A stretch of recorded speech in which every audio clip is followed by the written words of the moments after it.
We are here with Mary Potter again, and last time she told us about living with her grandma, and so we're just gonna let her continue with whatever she wants to share with us today. Well, it's a nice day today, and I'm glad to be here still. I have a dental appointment this afternoon, and I never was good at going to the dentist. I just did not like the dentist, never have. I've had some bad and some good experiences with them. But I think I'm gonna go ahead and get me some false teeth, so maybe I can chew up a few things I can't chew now. And I've got some really bad teeth that have to be pulled anyway. It's all in the bottom, none in the top. You want to tell them what happened to your first pair of false teeth? Well, the first pair of false teeth was actually just temporary ones, but they were good teeth, and I was learning to cope with them and everything. And at night, I would put them on the nightstand there by my bed. And Luke, the big hound dog, slept with me and stayed in that room.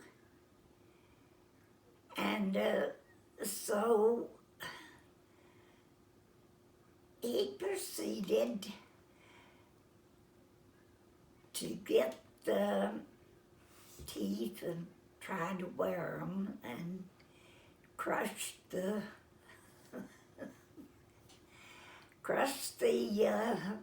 teeth pretty good, broke it up where it couldn't be worn. And that was years ago, because Luke's gone, the teeth are gone, and I'm about gone. But yeah, that was real fun. Luke was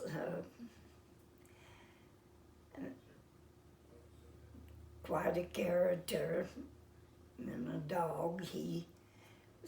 I'd take him outside, and the wind would be blowing or something, and he'd smell something, and he'd wrap me around a tree once, and just took and made the blood come to the surface in little pinpoints all over my arm. Looked awful. And I was going to Amarillo the next day, I think it was. So I had to travel with that arm looking like that. All because of him, and he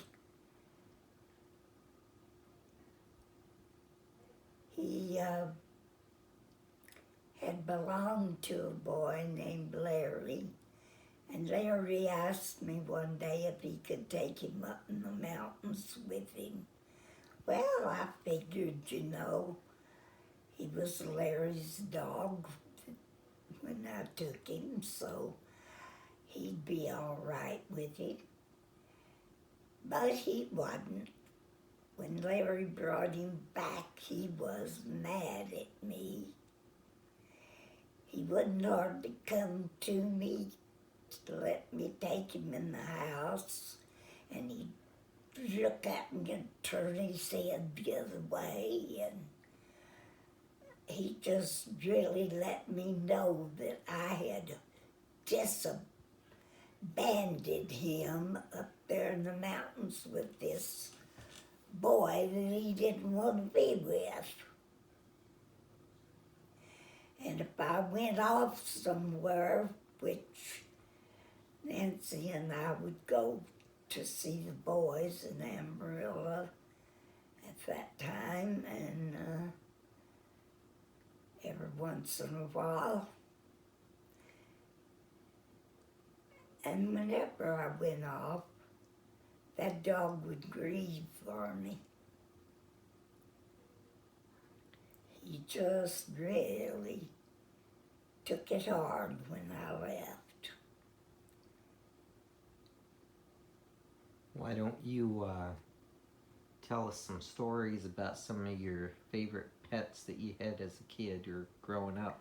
Well, one of my favorite pets, I think all my pets were favorites, but the one of my pets that I had was a canary, a yellow with a little white on it, canary. And it would sing, and I'd had it for a few years, and it was hanging in the bedroom where Mom and Daddy slept, and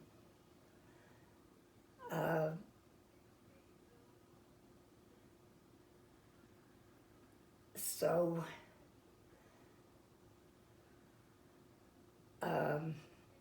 one day Mama was spraying with DDT in the house there to kill all the mosquitoes. And she had forgot about the bird, and she looked up there, and it just keeled over from the perch and was dead. And then when I come in from school, she told me, "Go look at your bird." And I went and looked, and my bird was dead. And I was so upset about that bird dying. But I think she must have been kind of happy about it or something. Anyway, I took it outside and I buried it in the backyard.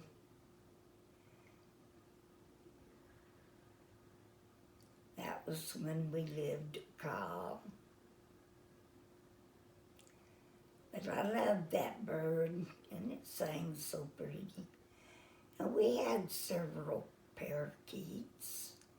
One day, this one we called B-Ball,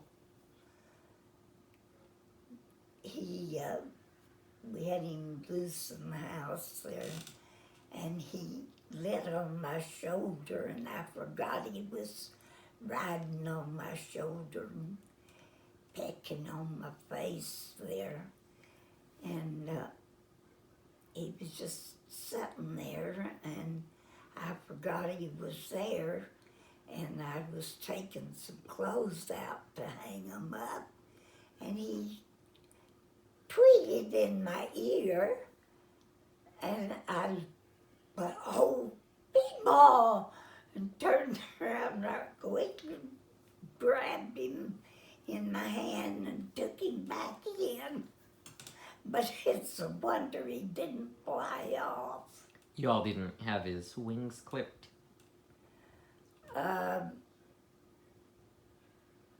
Not that bad that he couldn't have gotten away. And what type was he again? a parakeet. Oh, okay. He was blue and white with a little white and some black spots up in the white area there. Yeah. Best I remember. Then we had a big green one named Johnny that our friends got tired of messing with and gave it to us. And parakeets were a big thing at that time. There was people raising them and selling them and that, so it was, I guess, sort of a fad or something, you know, at that time was what people were doing. And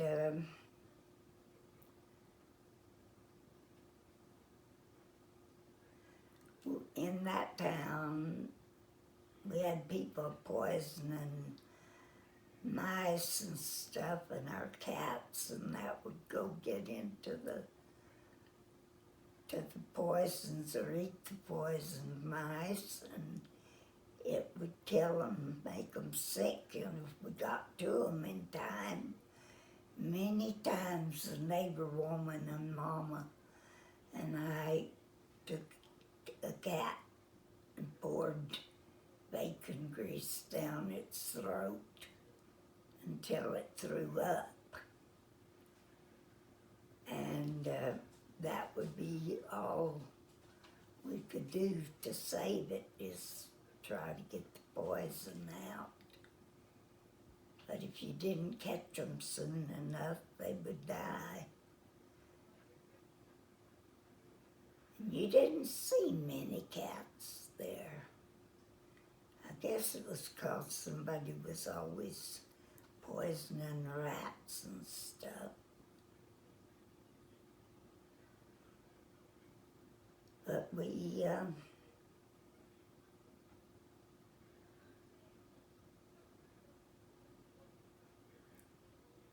lived there for a few years, and then we moved from there to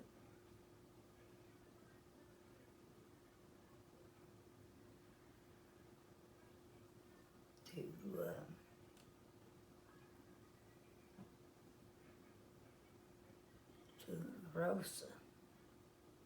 How old were you when you came here? I was,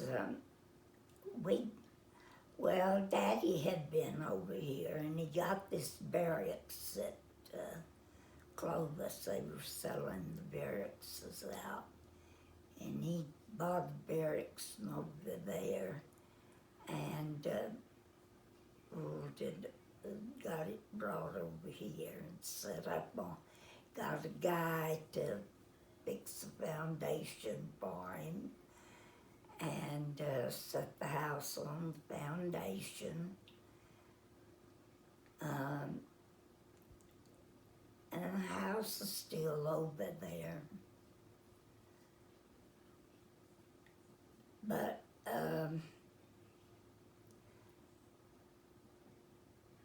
then But how old were you I was, when you came out here? I had just turned 19 March the 3rd, and we moved over here to Dooley in May. And was he in the service, or what was he doing that y'all moved out here? He was in the civil service out at the base. Yeah, he got a job out here. They told him he couldn't get one, couldn't be able to get one, but he did. What did he do? He was an electrician.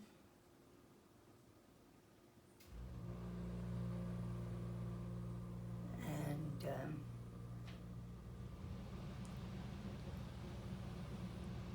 had wanted Uncle Buster, his brother,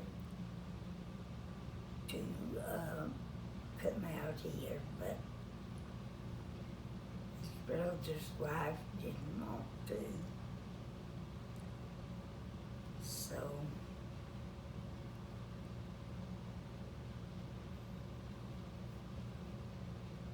they didn't come here, they went to Del Rio. And later my grandson lived in Del Rio. So what did you do when you came out here? What did I do? Yeah, you said you were 19. What did you do when you came out here? Well, I went to work for the blind school down in Alamogordo. And I stayed there in a room. I had a room and we shared the bath. There was a couple of bathrooms on that floor and we shared bathrooms and the lady that hired me was Ms. Murphy. And she had came from up north. And anyway, she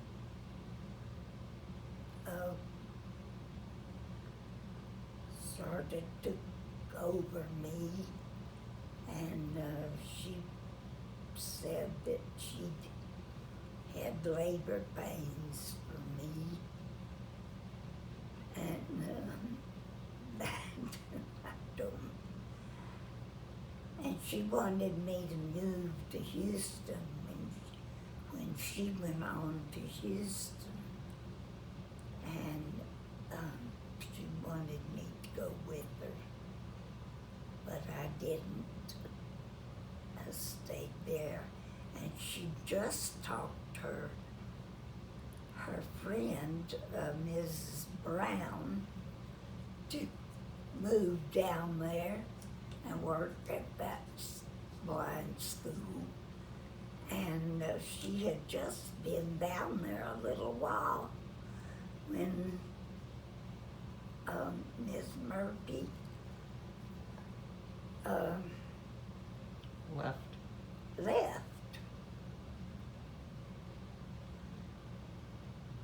And that gold tin that I had in there under the lamp, she gave us a cake in that, a fruit cake. And she bought, and I went shopping with her in El Paso to the White House, and I had purchased Mama a set of gold salt and pepper shakers. And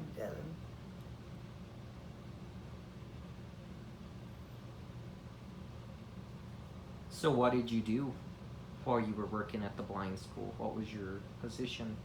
I was the staff for the staff dining room. I was the head of the staff, head of the staff dining room. All the teachers and that ate in the staff. So it wasn't for the students, it was for the students, teachers and stuff. The students were in the other room, and they could be really nasty. Yeah. Now, there was a blind couple that taught music at the school that I had, and they were very picky and a pain in the butt.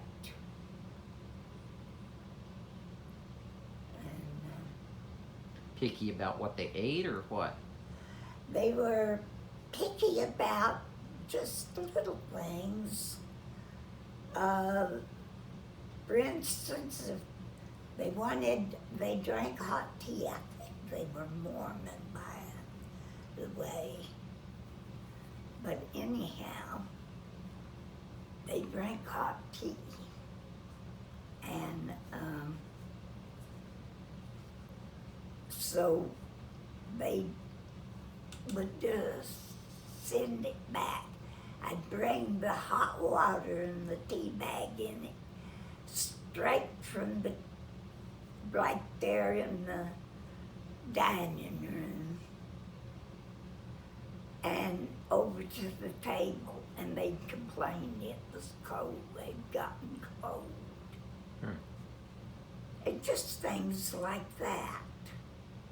Just and it nitpicking. wasn't cold, it was hot. Yeah.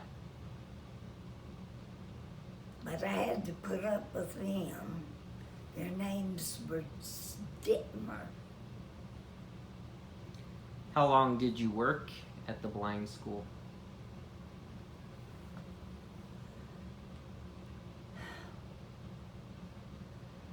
Well,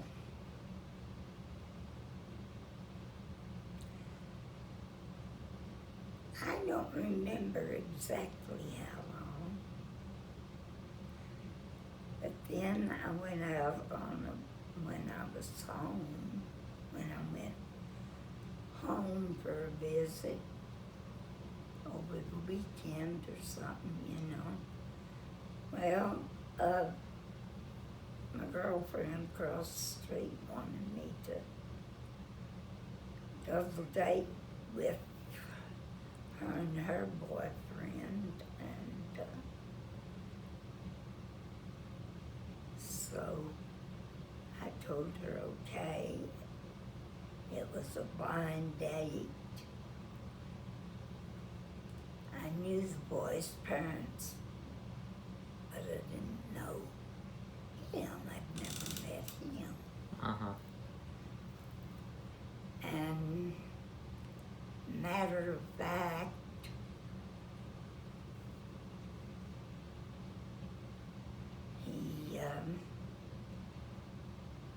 his mother, his mother's niece, I guess it was her cousin,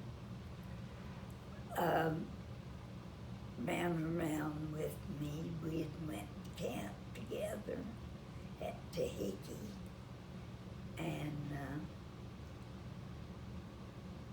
then she asked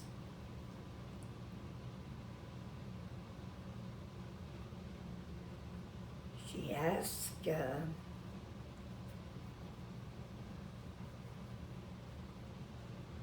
if she knew anybody at the date, and she says, well, I got a bachelor's son, but you wouldn't be interested in him. And that was all that was said about that. Uh-huh. And so I dated a couple of boys here. One of them worked over at it was called the Food Basket at that time, when they built that grocery store up here in Dooley. And the other was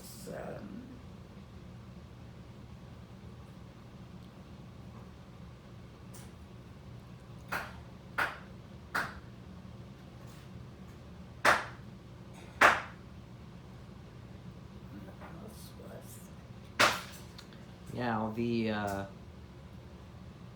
bachelor's son,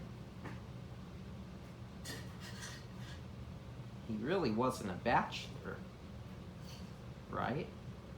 Because he had been married. right. Bachelor's never been married. No. And it was so funny because the night she didn't know he was going with me.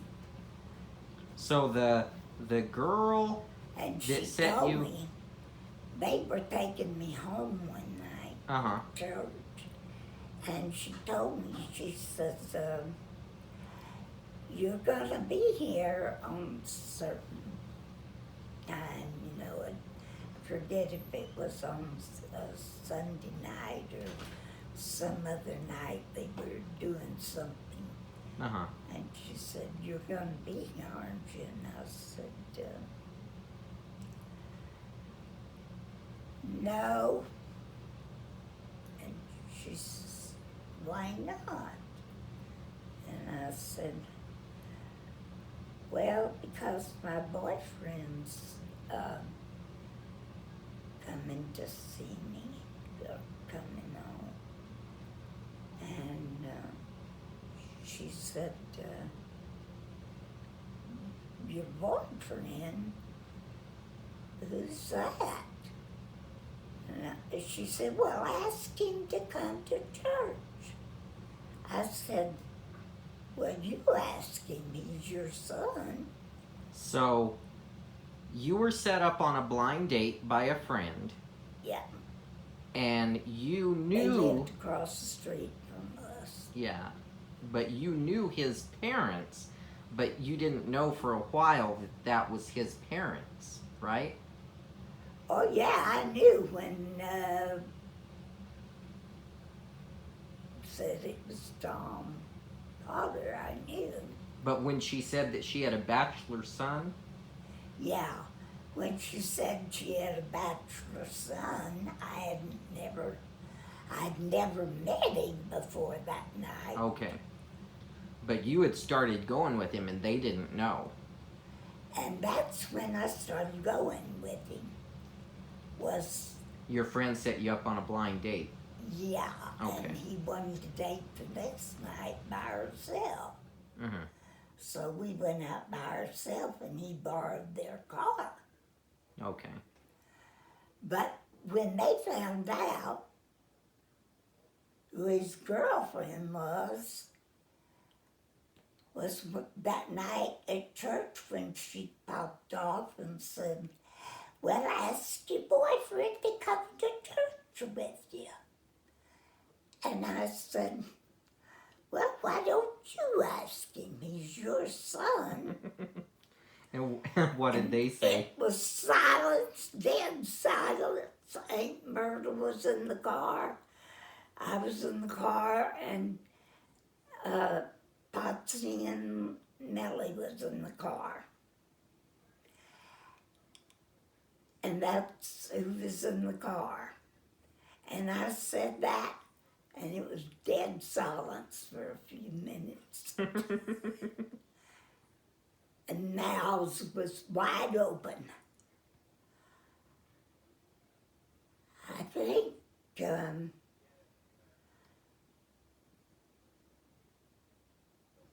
think maybe Myrtle came to life before the other two. Now that was her sister. Myrtle was good. It was her sister though, Mellie's sister. No, or she what? was actually her aunt. Oh, her aunt. But she helped.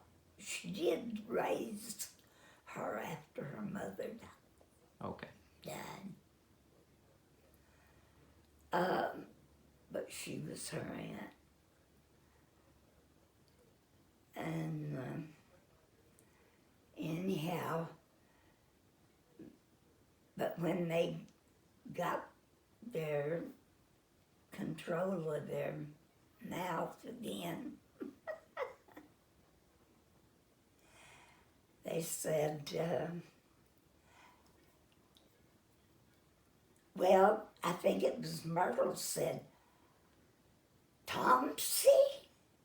That's what she called him. And I said, yes.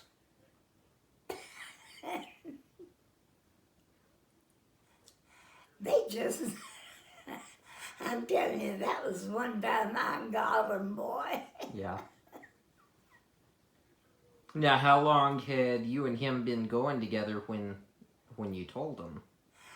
I don't know just how long it was, but we'd been going together for a little while. And he hadn't told him nothing. No. You know him. Yeah, he was kind of quiet. Didn't talk about much. And, How long did y'all go together before you got married? 8 months, I guess, because we got married. We started dating in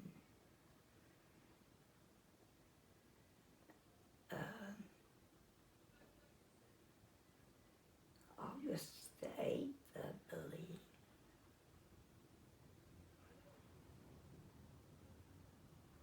And then we got married the following March the 7th, What year? 1960. And then March. So you were 23 when you got married? Yeah. I just turned 23. And Mark was born in 61? Yeah. And then Mom was born in 62. Yeah. Okay, well, that's about a half hour, so we'll stop there on this video and we'll pick up again next time.